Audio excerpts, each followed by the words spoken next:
Welcome to Native Honor Hours. We're back again for another week. Believe it or not. My name's Ed Zendejas, and I'm here Cindy with... Krafka. I'm the star, right? You're the co-host? I'm the co-host. Okay. Because the co-host is always the brainiest one. And it sure has been cold here the last week or two. Good thing we made it out today. I went back to South Dakota over Christmas vacation. I walked out of the door one morning and went, I felt like my breath was freezing. Sort of makes you wonder how our ancestors made it through the winters? What did they do? Really, clearly they were tougher. I was reading this article in a Vine Deloria Jr. book, and it said that the horses then could go long periods of time without water and without stopping for food. And horses now need water, they need care. It's very, very different. You know what I wonder how they managed with, like the old guys, the old people, going to the bathroom in the wintertime? You know what? Coffee can in the teepees, They didn't have coffee cans. They did then. They didn't have coffee cans. They had to have something, because my grandma, when it was real cold outside, we coffee canned. I'm talking about old school, back in the day when they didn't have... You know what? My grandfather never used the indoor toilet, no matter how cold it was. So clearly, they were just tough. Did you ever use an outhouse on a res? Until I was 16, yeah. Okay. What shows? Yeah. Oh. It was, during the winter, it was freezing, and during the summer, it stunk. It was just not a good experience all around. Well, we started our semester, I think, since the last show. Yes, we did. We're in week 2. Our teaching. Week 2, back to real life. It's powwow. Are you doing well, liking the students? Sure. I love the kids. They're all right. The kids are great. They're okay. I do the same thing you do. At the beginning of class, I ask them what I know about Indians. Oh, you're taking my pedagogy from me. I am taking your pedagogy. What are you going to do about it? I'm going to sue you. Please feel free. And but what kind of responses do you get? I'm a Boy Scout, so I know all about your costumes, and we do your dances. And I always respond to them, welcome to the class. We'll talk after you've read the book. I bet no one, and this is sort of a segue into what we're going to be talking about, is I used to get, I watched Dances with Wolves. So and you don't get that very much anymore. I want to know how you talk to the trees and the animals. Honey, that's Dr. Doolittle. No one knows what Dances with Wolves, the students today, they're like, I never heard that before. Yeah, we're that old. We're that old. Speaking of that and segueing into something else, it's the... What does segue mean anyway? Do you know means what that means? Go from a straight path on to something else, okay, change topics. 20th anniversary of smoke signals. How old are we? You're old.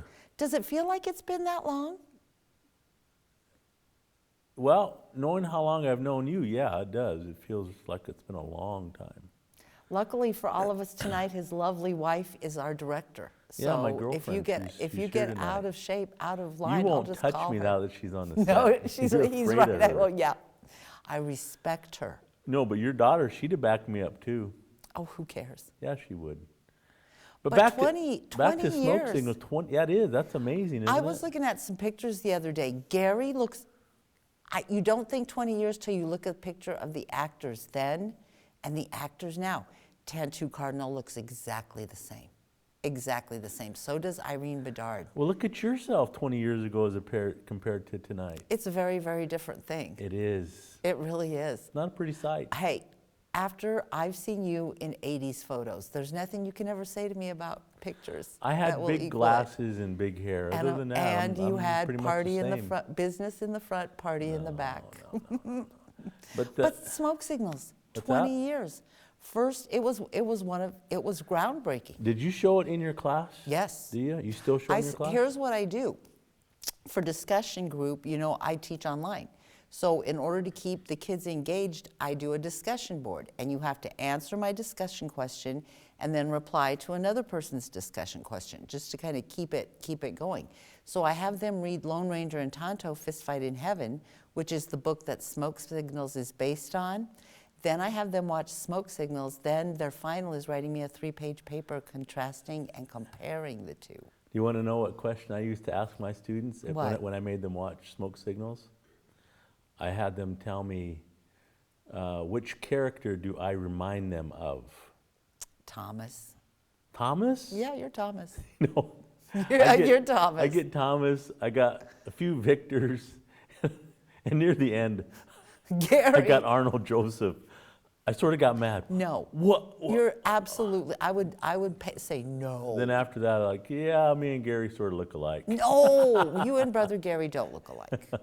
But he has aged. But You near know the what but was near the bad, end, I was though? The getting wigs. Arnold Joseph, and I thought, man, I'm getting old. I would never ask that question. See, Well, when I you did. get to be older, you don't ask that question. What was your favorite part in Smoke Signals? Ah, what was my favorite part? There were so many good parts in that movie. And you know what's one of those I can watch once or twice a year and still enjoy?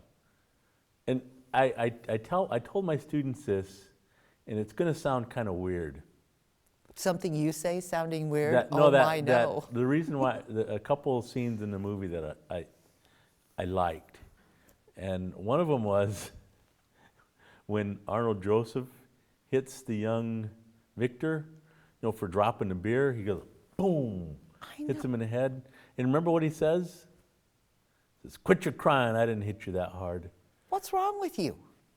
Me and my brother Mario, we used to laugh at that because that's what we heard was, "Quit your crying. I didn't hit you that hard." It was, Mine was, I'll give you something to cry about. well, that's the same thing. It was the same thing. Basically, I don't know. You know, today we don't lay hands on kids anymore, but back then it was. Well, and what was were they quite thinking? common. The minute you heard those words, it was 50 times worse because you knew not only were you crying, but you were going to get whipped. There's another scene too that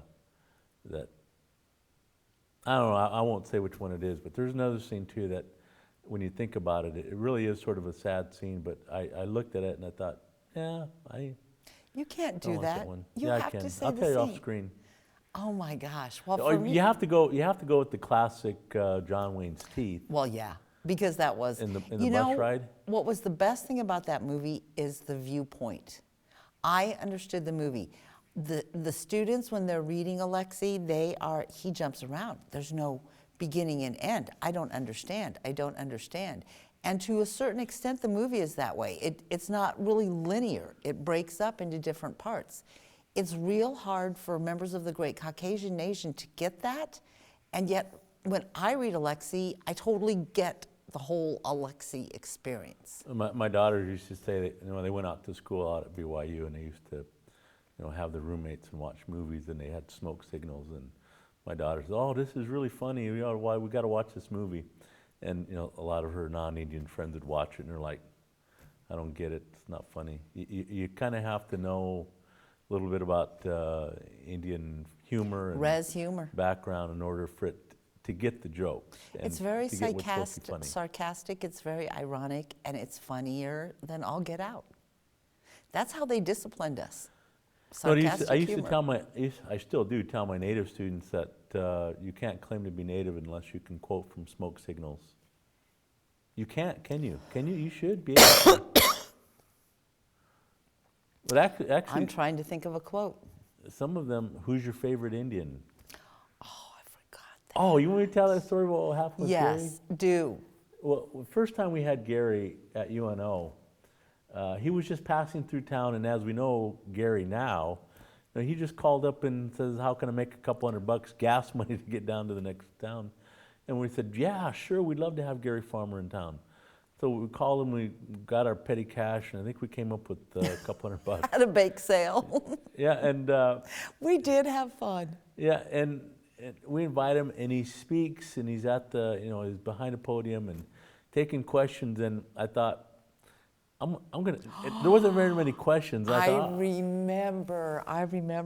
I was Gary, who's your favorite Indian? And he was just sitting there thinking, and I'm like, From the movie, remember brother. the line? Nobody. And I thought and when you talk to him, he really, it's such an iconic movie for us, but for him and the other ones, that was just another movie we did, and they don't remember a lot of the things that went on in that show. Oddly, one of the things I remember about it is how horrible the wigs were.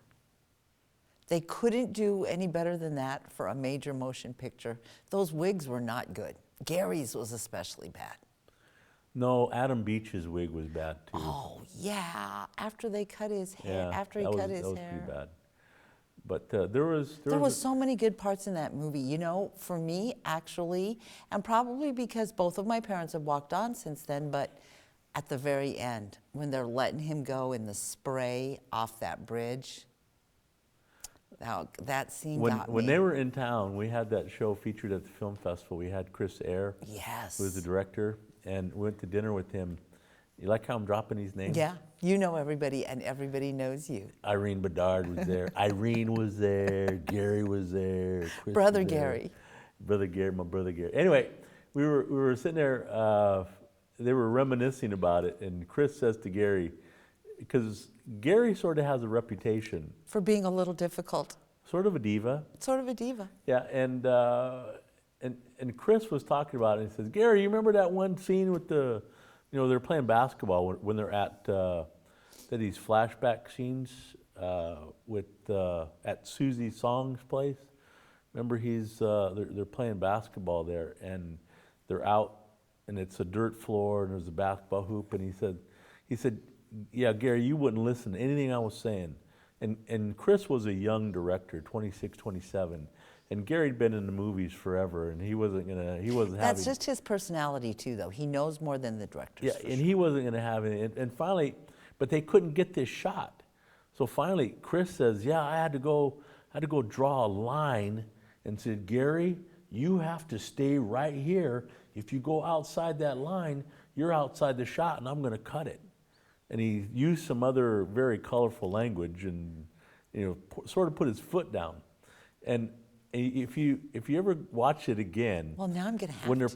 they're playing basketball, there's a scene where they're out, and you look, and you can see that line that Chris sort of drew in the dirt. And he said, yeah, I had to go and draw a line. He said, Gary, he said, because Gary he was all over the place. He wouldn't listen to me, and we couldn't get the shot, and I was tired of it. And finally, I drew that line and said, Gary, you keep your. And did he? Yeah, you watched the scene. He did it. So it was. Anybody who knows me knows that I very seldom am at a loss for words. But Gary Farmer got me twice. One time at our very first film festival, we were all sitting outside, and Gretchen Carroll said, can I get a picture with you? And he looked her right in the face and said, if you must. I was there. I was like, Gretchen was sort of stunned for a second. She went, but Gary. And then another time I was sitting outside at the same place. He goes, what are we doing today? And I hand him the sheet, telling him what's going on for the whole day, because I had an agenda. He looked at it and he goes, nope, not doing that, and gets up and walks away.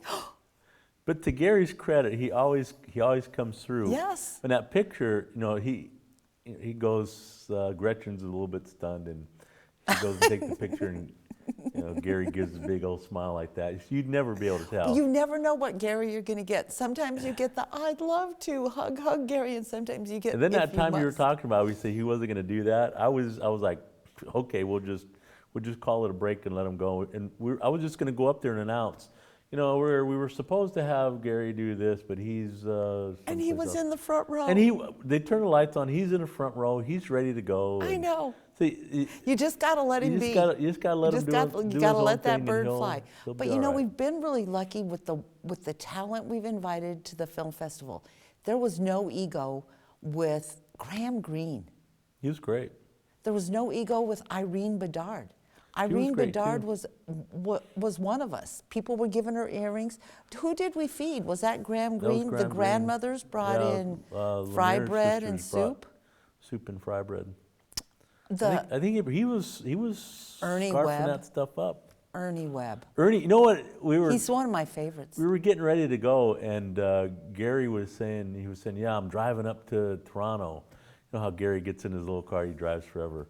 And that Ernie Webb says, oh man, Gary, you should have told me I'd have rode with you, man. Oh, imagine those two on a road trip. Oh my gosh. His cute little braids and jaunty little scarf would have looked somewhat different by the end of that road trip. And he was dead serious when he said it. He would have gone on a road trip with Gary. Does he know in a Gary heartbeat. sleeps in the car? What's that? Does he know Gary and I were, for some reason, talking on Facebook. I was doing something for him. And I said, well, how you doing? And he said, well, cars broke down by the side of the road, so I'm just sitting out here. I was like, oh, okay. Yeah, he just waits for someone to come pick him up. Know. But But back to smoke signals. Evan Adams, he ended up doing quite well for himself. What did our crack researcher find out about that? He's some big shot. I think he's the He's head. a doc, MD. I think not only is he MD, and I'm He's head of the 75 equivalent of IHS up in Canada. Yes. A huge, also he just came out, he is two-spirited. So he's a major leader. When we did the in smoke that. signals thing, we wanted to bring him here, but they said he's too busy with his medical career to, Or he would have loved to have saving come. people. Where he can, oh, what a prima donna, doesn't want to come Do here. you think though they have fun when they all get together like that? Uh, Because we had when Irene. we were having dinner, it was a really unique dynamic because you're able to see Gary, able to see Irene Bedard and Chris Eyre, and they were just going at it. It was sort of fun to see. I what wish helped- I could have seen I think it, what but helped I was- was back at the actual event itself, cleaning up and taking care of business while you were out dining with the stars. I think what helped is they had a couple bottles of wine there too that night, so I might have. Gary is much nicer after a couple But cocktails. it was really fun to listen to their stories. It was fun to listen to Billy Mills' stories when you're out. Billy Mills was another. He would have still been there signing autographs.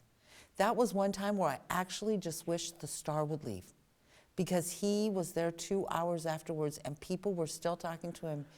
Well, And he having was just- talked about Smoke Signals, the old one, now there's a new movie out that is gaining some that ground and we attention. don't. We'll have to see it and then give our opinion. But from judging from Indian Country Today, the ratings are There very was a high. favorable review. It's called Yes. Hostiles, starring Christian Bale. Christian Bale. I didn't know who he was. Batman. You know that? Okay, he is transporting a Cheyenne. I don't know if Starring, he's a chief. also stars Wes Studi, Adam Beach. and Kirianka Kilcher. Yes. You like how 2 they were- points for that name. Oh. Christian Bale was real serious about portraying how the Cheyenne actually lived, and when he speaks Cheyenne and when Wes Studi speaks Cheyenne, they are actually speaking the Cheyenne language. Now, I don't know if they taught him the female dialect like they did never Bull know. Durham, but We'll have to ask Cassie. yes.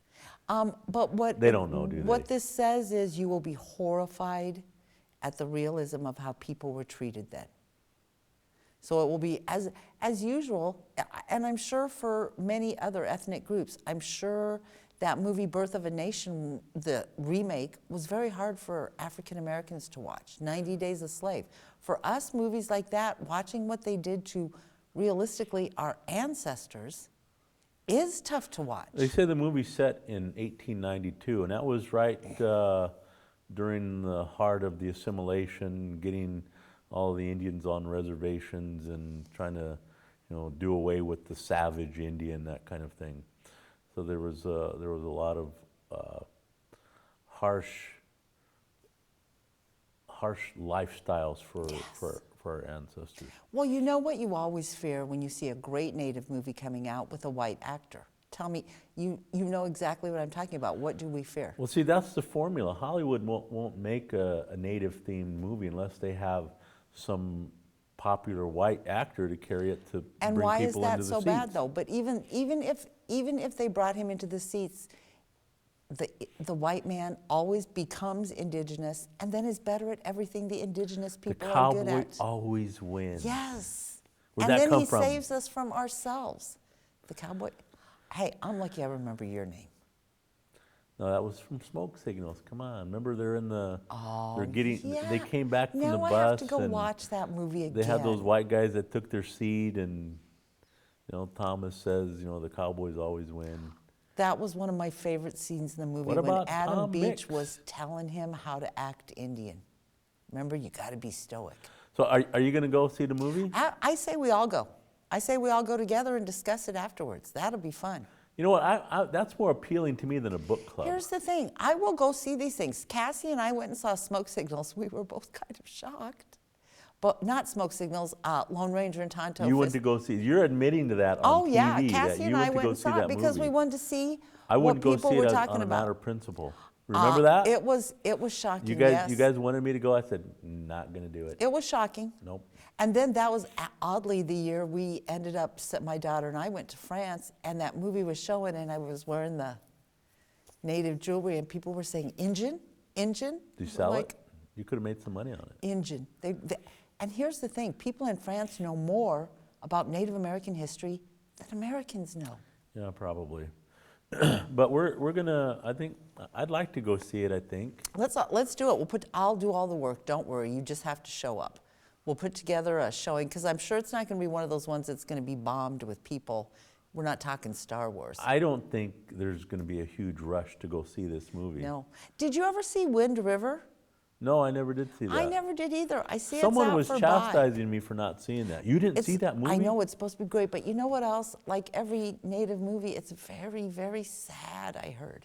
And I just haven't been in the mood for sad. Maybe we'll bring it to our next film You know what festival. I've been watching at over Christmas? Old movies, old black and white movies I watched with my mom. That's fun too. Movies are good, but yeah, let's see if let's pray we're not looking at another Dances with Wolves, or even farther along that, Avatar. The white guy goes in and saves the little blue people by being better at being blue than they are. Oh, what was that one movie we brought in, that Rudy Youngblood? What was that? Apocalypto. Oh, I wish I could have made it through that movie, but I could not. Apocalypto? Yeah, no, that was an extremely violent movie. Yeah, little nudity doesn't bother me, but extreme violence, it just kind of. Yeah, they were cutting off heads. Do you remember that movie Tom Hanks made where it was D-Day and they showed all those troops coming in and getting blown up? Saving Private Ryan? Yes, I cried. You know what? We should convert this show into maybe a movie review. You and I will be the new Siskel and Ebert. We'll review Native movies. Was Daniel Think we can do that, Kenny? At least what we can say is Kevin Costner was not pretending to be Native. In Last of the Mohicans, was Daniel Day-Lewis white or was he pretending to be a Native? I think he was. Someone told me, because I couldn't watch that either. Someone told me he was adopted. So he was the star, and Russell Means, and I can't remember. Wes Studi was in that. Russell Means. I don't know. Wes Studi always plays the really bad guy. He does. Except I guess in this movie he's an old Cheyenne man. And the nice thing is, they made it about the Cheyenne people, and they were the Lakota's closest allies. I'd like to see if we can get Wes Studi into our film festival. You'll have to call Brother Gary. No, maybe he owes Wes And by some money. then, maybe this movie would be able to be shown. Maybe, we'll see. We've shown some amazing movies. We really have. Rumble blew people away, literally blew people. And we're still benefiting from it. Circle of Grandmothers meets this Saturday, and we're going to start out at UNO by having a little potluck, and then the library's showing Rumble for us. Oh, good. All right, well, anything else going on this semester? Hey, going on in the world, Nike has a new campaign out called Equality Now, and it's Jude Schimmel. Shoney's younger sister? Yes, is in the commercial. It's being... Is she playing ball in this? Yes. Okay. And it's being narrated by LeBron James. Wow. So it's a big deal. So, all right, she's my Indian of the Week. Jude Schimmel? Yes, and Nike for doing it. Well, anytime you can get into a TV commercial with Nike, like my boys, the Thomson brothers. How are they? Have we heard anything? I haven't Who's heard a lot playing from pro? them. What are they doing? They're playing professionally. 3 out of the 4 brothers are playing for the Georgia Swarm. Georgia has a lacrosse team? Yeah, and they won the championship last year with the 3 brothers. Did they ever make a follow-up to their original movie? They did, and you didn't want to show it at the film Well, festival. let's do it. You kept saying, "Oh, we already brought the Thomson Well, we'll bring them brothers." back. Hey, you know what I realized? Nobody remembers 7 years ago. 7 years ago, Ed. It's not 7. This is our 4th. 7 years ago when we 5th. first started. 5th. All right. We have any knuckleheads of the week? That's you. You're all knucklehead all day. Well, there's always Dan Snyder in the fallback position, and there's always... How about the Utah legislature? Oh, yeah. You know what? I've said this before. You know, the Utah Congressional Delegation is trying to fight the 5 or 6 tribes out in the Utah area for putting, they're trying to keep the president from opening up Bears Ears, as a national monument, which would affect, those tribes there. And the Utah Congressional Delegation actually wants it to be opened up. And here's what I've said. Now that we're talking about, I'll kind of merge the two, but the mascots, they ought to say to the University of Utah, look, if you guys are going to support taking away, the protected status for this land, we're going to take away our permission to use the Ute name for the University of Utah. Then they'd have to withdraw it. That'd be an easy thing to leverage and say, all right, if you guys, you're not honoring us. Here's my hope. My hope is that they can tie him up in court until sanity returns, and there's a different man in the Oval Office. Well, that's another thing too. You're mentioning the 6 tribes in Virginia that Congress passed their, the law giving them federal recognition. The only hurdle is the president has to sign it. So we'll wait and see. Maybe if he doesn't sign it, he can join the stature of Dan Snyder. So those tribes were never federally recognized because they were the first tribes wiped out at conquest? Is that what they're saying? Yeah, that's the start of it, and they just never recovered, and just sort of got wiped out, but sort of maintained a little bit of their cultural identity enough to where they're getting recognized again. Well, and it's taken them so long. The bill was started by the father, the old Senator Warner, and brought in by the son. That's going to actually bring us up to 573 recognized Indian tribes. We're going to have to completely redo a couple questions on my test. You're going to have to redo your I test. always You're going to ask have to that do one. a little revision of your class, but How does this show go so fast? We always did. worry It did. We always worry every week. We talk during the day. What are we going to talk about? What are we going to do? We always worry, and we never. Well, it looks like we made it through another show, and we'll look forward to seeing you again next week. We hope, and maybe we'll thaw out. See you next week.